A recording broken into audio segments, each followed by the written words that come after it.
wants to win elections. He doesn't have ideology behind it. So winning elections means providing free shit to people. He provided the free shit during COVID. He provided the free shit in 2017 with one of the largest tax cuts ever in American history. And he's going to provide more free shit. Otherwise, him and his, Trumpian Republicans are going to get voted out of office in 2026 and then in 2028 in the presidential election. So I think he knows exactly what he needs to do, which is provide free shit and print money. And that's what he's going to do. And now, obviously, the Fed and certain individuals within sort of the bureaucracy that is the American government have been sort of stymieing his efforts. But, domino after domino is being knocked down. And, by, middle of next year, it's going to be full steam ahead in terms of the Fed's on board, no more Powell.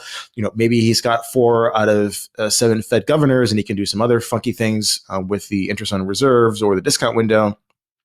And you have Bessent doing these sovereign wealth fund deals. You have possibly Fannie and Freddie ending conservatorship, and now they can lever their balance sheets and add about $4 to $5 trillion into the mortgage markets, allowing people to re-leverage on their houses. So yes, if the consumer runs out of cash, what does the American consumer do when they don't have money? They borrow it. And so if I reduce the cost of money, then you can borrow more. And so I think that's why the price of money in this instance matters. I'm more of a quantity of money guy, but I can see that, you can say the American consumer is tapped out, the housing market's, a bit overbought. Well, if I cut rates from 4.5 to 2, well, then you're going to take more leverage and buy more stocks and, max out that credit card and buy a new car and take out a home equity loan. So I think that's, a very short-sighted sort of explanation if you sort of believe that the Fed's going to start cutting rates and Trump is going to unlock all this liquidity on Fed balance sheets, the mortgage market. And, another thing that people are not really paying attention to is Wells Fargo has just been paroled out of jail. They were not allowed to increase their balance sheet for many years after the whole fiasco that the criminal sort of customer shit that they did back. I don't remember exactly what it was, but I think in middle of June or early July of this year, they were finally allowed to increase their balance sheet. There's a very famous macro analyst, Zoltan Pazar, who estimates that they have about $450 to $500 billion of capacity in the balance sheet to buy treasuries and other debt securities now that they can grow their asset base. And so you have another liquidity engine in the commercial banking system in the United States. So I don't really care a fuck about the real economy. All I care about is the credit, and the credit's going to flow, and it's going to flow into Bitcoin. Yeah, that makes a lot of sense. So you got Bessent and Trump talking a lot about stable coins, reinforcing, the dollar debt and the dollar global dominance. And I think you've talked a lot about this $34 trillion number that could flow into stable coins. Can you explain a little bit about that? So I wrote an essay called Buffalo Bill, and I gave a presentation in WebEx in Tokyo on the same topic. And basically my thesis is that, Bessent has a problem, de-dollarization. The U.S. government defaulted on its debt essentially in 2008 when it decided to bail out the banking system rather than let the credit contract and root out all the bad debt in the system. And as foreign holders of debt, we're like, well, what the fuck? Why am I holding this debt when the U.S. is not going to safeguard the currency? I'm going to buy gold. And so you can see the percentage of ownership in central bank reserves of gold is on a secular rise starting in basically 2009.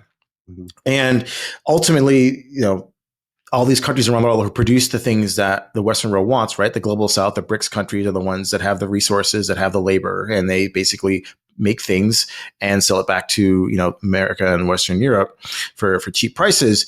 That era is over. They want to say, why am I working this hard to accumulate this asset that you're depreciating at, I think, about an 8% CAGR every year? I'm going to buy gold.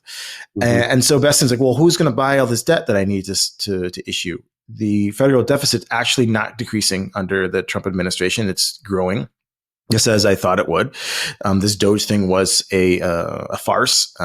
And, Trump, again, they need to provide the goodies to the people. So the deficit's only going to get larger. So who can buy this debt that Bessent has to issue? Nobody wants to buy it at the long end because, there's duration risk, there's interest rate risk. They're increasing the supply a lot. So, he can't issue, 5, 10, 30-year bonds in the size that he would like. So he has to issue in the T-bill market. Now, the reverse repo facility was at $2.5 trillion. his predecessor, Janet Yellen, or somebody on her staff, decided that they were going to increase the amount of treasury bills issued to draw that money into the system. That was a $2.5 trillion stimulus starting in September of 2022. And that's when crypto, gold, everything, stocks took off as Yellen essentially juiced the markets in the face of Powell conducting quantitative tightening and raising rates. But that's done. Who else can buy all these T-bills, these trillions of dollars of T-bill that Bessa needs to issue every year? Well, the first thing is the Eurodollar market. There is all these dollars sitting offshore that the federal government cannot monitor, that are outside of their control. And, they're doing things that the U.S. government might not want them to do. Maybe they're financing projects that China wants them to finance and not projects that Trump wants them to finance. Why aren't they buying U.S. Treasury bills? Well, the theory that I had and supposition was that Bessent could basically remove the implicit guarantee on Eurodollar deposits, because every time the banking system fucks up, especially outside of America, the Fed and the Treasury rush to the rescue, open their swap lines, and make sure that the Europeans and everyone else who has all these offshore dollars in banks has liquidity so that they can be current on all the debt. So remove that. And so if I'm a Eurodollar depositor in a foreign bank, well, what do I do now? I can go get a stable coin, because a stable coin is essentially backed by the US government, because what do, Tether and Circle and others who are dollar peg stable coins have? They either have a bank deposit in a chartered US bank.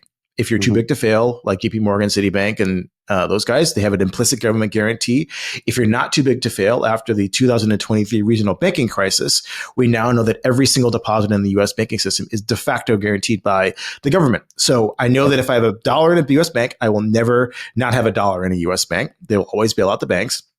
And if I have a treasury bill, that's a liability of the U.S. government. What does the U.S. government have? They have a U.S. dollar printing press, which they can print infinite amounts of dollars for essentially no cost. And so if I have a stable coin that has either a bank deposit or treasury bills, mandated essentially by law, will be mandated by law with the Genius Act or some other piece of legislation, then my money is guaranteed by the U.S. government. Versus I hold this U.S. dollar, which they're removing that guarantee. And you're seeing strategists across Europe wondering, well, if Trump doesn't like what we're doing geopolitically, could he remove the dollar swap line with the ECB or with whatever foreign central bank? And Trump has threatened these sorts of things before. So it's definitely something to be wary of.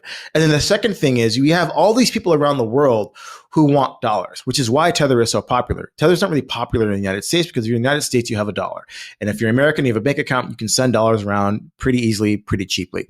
But if you're in LATAM or developing Asia, you have a highly inflationary currency. You have deposit rates below nominal GDP. So you're getting fucked by your banking system, by the politicians inflating away your money. What do you want? You want $1 if you're talking about fiat. But the regulators don't want you to have $1. They want to inflate away your money in their local currency. So they prevent the large foreign banks from coming in and offering banking services in dollars. So what can they do? Well, everyone has a Facebook account. Everyone has a Twitter account or X account. And so these Western technology giants can now be greenlit to offer banking services through their super apps. And so you're going to see WhatsApp offering payments. You're going to see X offering payments. And if the local regulators bitch and moan that all of a sudden they're losing control of their locals' money because Zuckerberg and Musk and Bezos have control of this money through their apps, well, then Trump's just going to sanction them. Oh, you don't want to let the U.S. tech giants operate in a free manner? We let your companies operate in America? Well, 100% tariffs on you.